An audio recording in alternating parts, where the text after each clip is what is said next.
सुना था तुम परम ज्ञानी हो बुद्ध। जान के आश्चर्य हुआ कि कांटा तुम्हें भी चुभता है। अब तो गली गली ये बात ना उठेगी कि तुम तो कोई पहुंचे हुए महात्मा हो। ये कांटे हमने बिछाए हैं। इस गांव में तुम्हारा स्वागत नहीं। हर दिन अनाज भिक्षा में मांग कर ले जाते हैं। चलो चलो दूसरे गांव का रास्ता लो। मेरा आप लोगों से अनुरोध है कि मुझे अपने गांव में भिक्षाटन करने दें।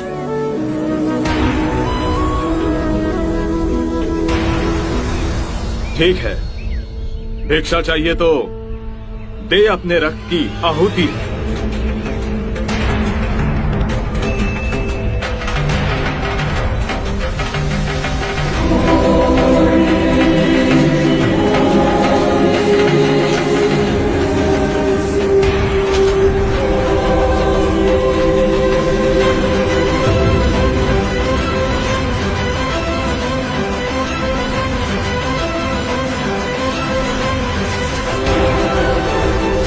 सुमित, रास्ता बुहारा तो इस गांव से तेरा दाना पानी उड़ जाएगा।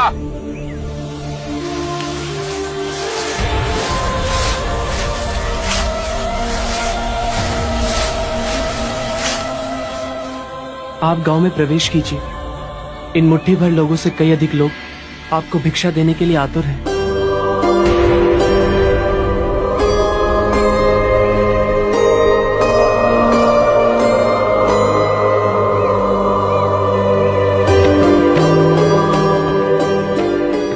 आप मुझे ना छोड़ें।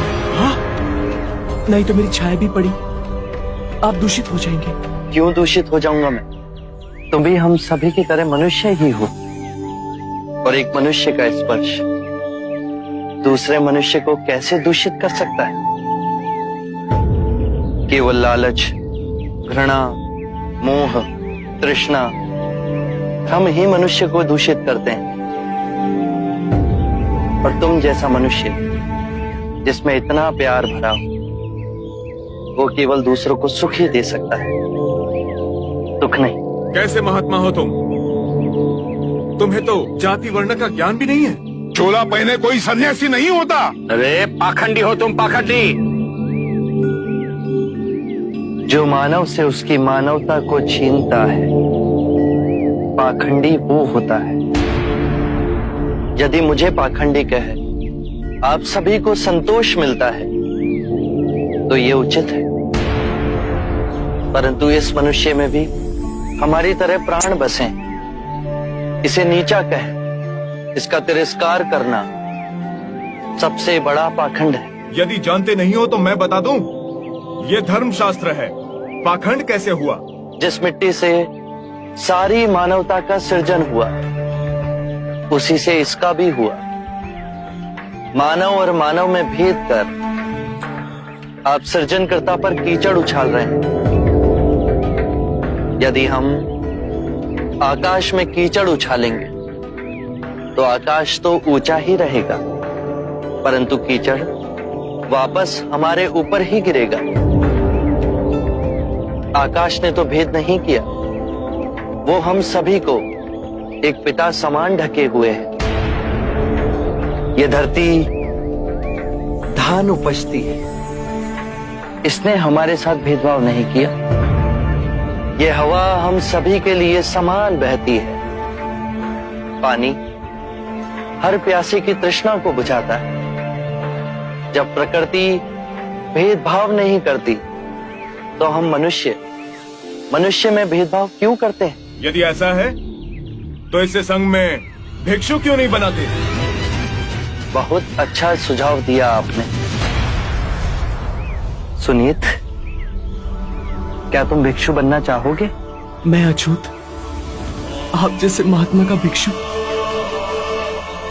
मैं इस योग्य नहीं हूं। जो मनुष्य दूसरे मनुष्य की पीड़ा को देख व्यथित हो जाए, उससे उत्तम कोई दूसरा नहीं। मैं बुद्ध स्वागत करता हूं सुनीत का हमारे भिक्षु संघ में।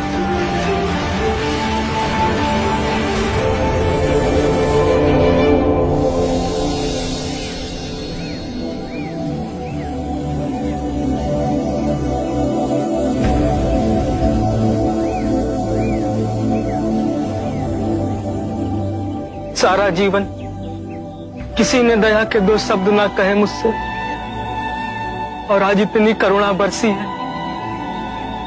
पहली बार ऐसा लग रहा है कि मैं भी मनुष्य हूं, पर जो मैं कर रहा हूं यह अधर्म तो नहीं? जो अधर्म आज तक हुआ वो अब नहीं होगा। हर मनुष्य में चेतना का द्वार है, बस उसे ही अपनी संभावना को पाना है, अपनी गरिमा पे पुनः लौटना है। मेरा मार्ग प्रेम का है, तो वहां सबका सत्कार है। गंगा, यमुना, ऐरावती, सरयू, माही, ये सब नदियां हैं, और ये सब अंत में वह सागर में मिल जाती हैं।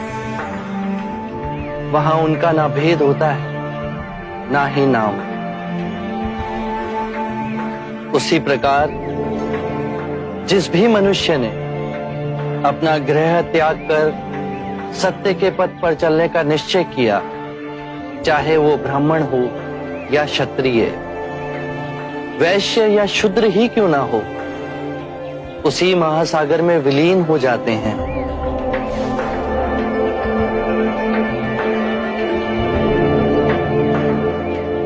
हर मनुष्य के अश्रुओं में नमक होता है, उसके लहू का रंग लाल होता है। ये भेद मनुष्य ने मनुष्य को उत्प्रेरित करने के लिए बनाए। आज मैं इन भेदों को काटता हूं। आज सुनीत को दीक्षा देना क्रांतिकारी होगा।